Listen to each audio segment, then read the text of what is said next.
So today, Omar seems to be fine. Weird. I didn't know if he was going to die on me yesterday. And again, no, not because he was throwing up or diarrhea or anything like that, but because he couldn't stop. Like, it seemed like a reverse sneezing. Not really, really bad, but it was like it lingered, almost like if we got hiccups, like really bad, but then it tapered off, but we still periodically had them. His reverse sneezing can be really bad briefly, but in this instance, it didn't go away for hours and hours. And I'm wondering, since he went to the bathroom today, and it was nice, it was good, solid, so he didn't throw up or anything. What happened to him last night? Maybe. The only thing I could think of is we've had some rain.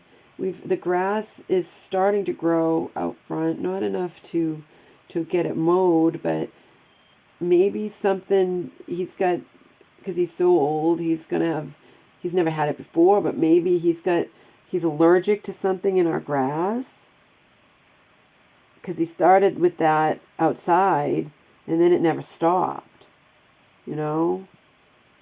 He drank a tiny bit of water, and then I thought the water had gone down his throat wrong. And then he threw up. He like, it's not throw up though, it's regurgitate. Like the water came up because he was having one of his reverse sneezing attacks. Okay. Just like I can choke on water and then it all comes up immediately. It was few minutes after he had drank it. So that happened outside, but then he never got over it.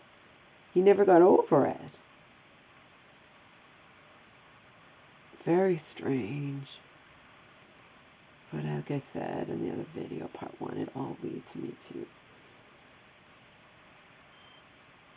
the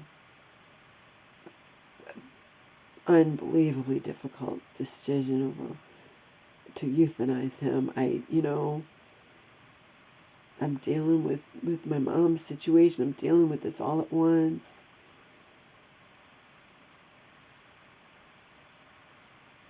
If he had wanted to go in his sleep last night, he slept with me, but I didn't go to bed till 5 in the morning. He slept, woke up, he went back to bed. I knocked him out with the hemp extract to calm him down. And, if he had wanted to go, I would understand.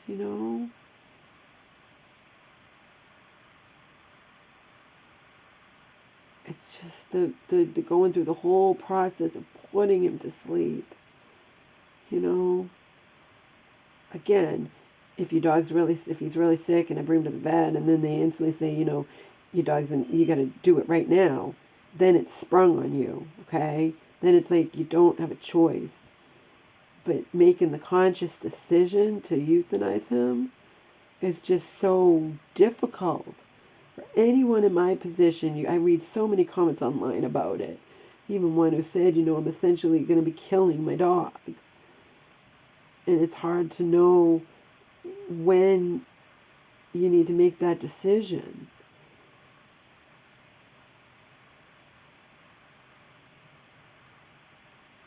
And also, as you have a right to not make it. Again, no one keeps their dog alive, their pet alive, because the pet needs to be kept alive. Because the pet has a knowledge of life and death and all that crap. It doesn't. We keep our pets who are beloved to us, even when they, like I said, foster woman, her elderly dog, foster woman didn't have money. Foster woman put $4,000 on her credit card. She told me this after the fact, to keep her elderly dog, to try to save him, and he died anyway. But she knew she'd done everything she could, okay?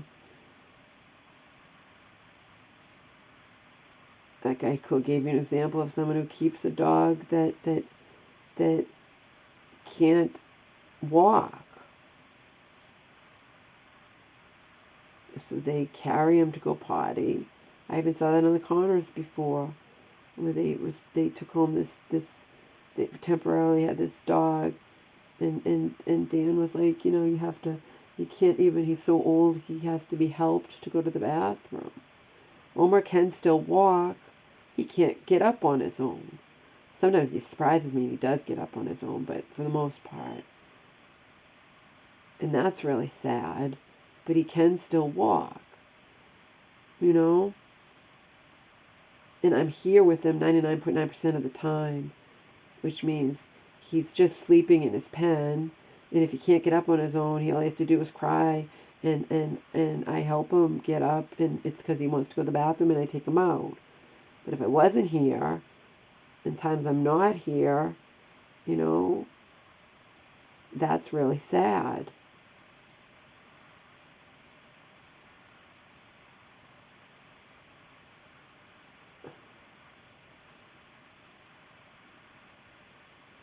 But as pet owners, when we love our beloved pets, and we feel we have a right to not put them to sleep,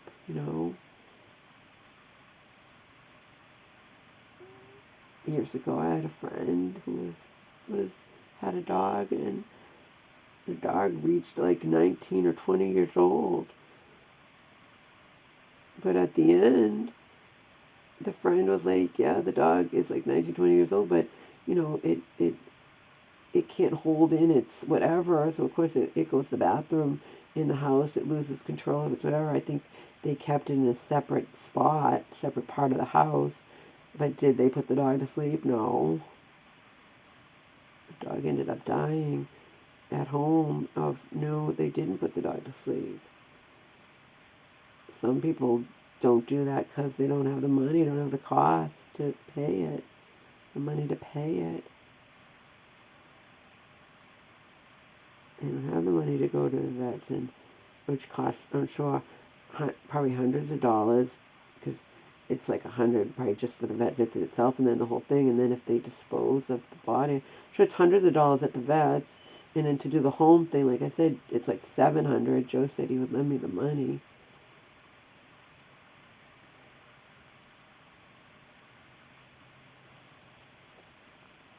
I'm genuinely afraid for myself.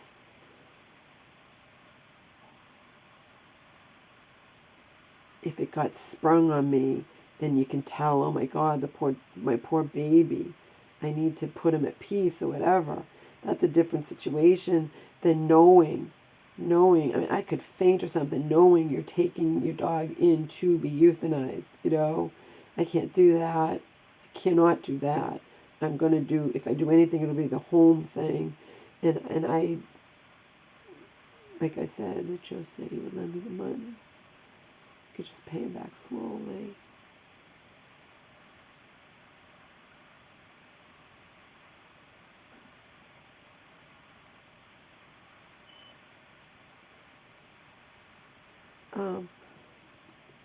That's my whole thing. I'm very, very sensitive, very emotionally weak, okay? Just thinking about this, I start to like hyperventilate. And again, it's a different situation if you are at the vet's because your dog, something's wrong, and you take him to the vet's, and the vet says to you, this, that, or whatever, I really think you should put your dog to sleep right now. I think you should put your baby out, then of course you do it. You can directly see,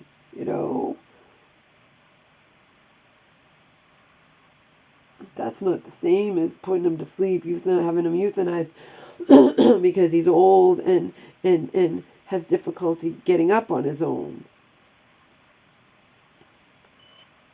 He's old. If he was not in that pen, he would just be sleeping somewhere in the house and probably only getting up every 5 hours or something. So he doesn't need to be able to get up. So, and I don't have a life, so I'm here. And if he cries, every time when he cries and he can't get up, it's because he doesn't want to go to the bathroom on himself. And then I take him out. And then he's fine, and then he goes back to sleep.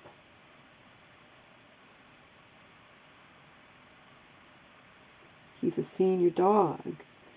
Senior dogs don't have this active lifestyle. I hold him in my arms. He fell asleep in my arms. What happened last night was very strange, and I don't know what happened. It's the strangest thing. I never experienced it before. Again, he only had a little bit of water, and then I had him outside in the grass, and he started to have the reverse sneezing attack, and then instead of it going away, it didn't go away. It was like water was stuck in his throat, but it can't be for hours. It's just the strangest thing. And again, he didn't do anything that would indicate him being sick. Thankfully so. He didn't soil my bed. And when I got up today, he ate with gusto. He didn't begrudgingly or hesitantly eat, or you have to coax him to eat. He devoured the food that I hand-fed him. And then he got a good amount of water, too. Because the food is saturated in water. So, you know what I mean? So last night he seemed lethargic and he couldn't sit, but I also, I intentionally gave him the hemp extract because I thought it would relax him from his focus on not wanting, he didn't like that he kept feeling like he had the reverse sneezing. And then he would try to get up and struggle instead of go to sleep next to me. And then the hemp extract knocked him out. A few hours later, I gave him more because it's only 250 milligrams, and I was giving him 1,000 before. That was the more expensive one, so I gave him more. But then when I got up today, after he and I slept for hours, he ate. I fed him after I had him go to the bathroom outside. No, he went pee-pee outside. He didn't want to drink any water, but then he ate, and then a little bit while later, he did his good usual poo-poos. So I'm left shaking my head. I'm left wondering, like, what happened last night? Why did I feel like my dog might die on me? And I have to make peace with that. I made peace with it. I didn't know if I'd wake up and Omar would be gone. But I woke up and Omar was okay and ate with gusto from my hand. Bizarre. The only thing that I could think of is that maybe there's something in the grass out front that people, he's old. He could suddenly develop something that it bothered him and he couldn't get over it. So the solution to that is don't take them in the grass. I don't give a fuck about our back deck. We paid $800 to have that back deck painted a couple of years ago. Whenever we did it, I forget. I'd have to check. It wasn't that long ago, and it's coming bad again because it's decades old, and it's peeling, and we've always let Omar go to the bathroom on it. We don't care. The only reason it was painted is because my mom had toyed with the idea. Like, I bought her that chair that some of you liked seeing me show off my body in a video, lying, relaxing on it, pretending I'm on a tropical island, sipping alcoholic drinks and basking in the sunshine instead of trapped in hell. Trapped in lonely hell. My mom never wound up going on the deck. We paid $800 to paint it for nothing. It was $600 to have my contractor paint it, and then a couple hundred and scrape it, of course, scrape it down first, sand it or whatever, and it took a long time. That's what they charge. We had priced it for other people who were going to charge more. So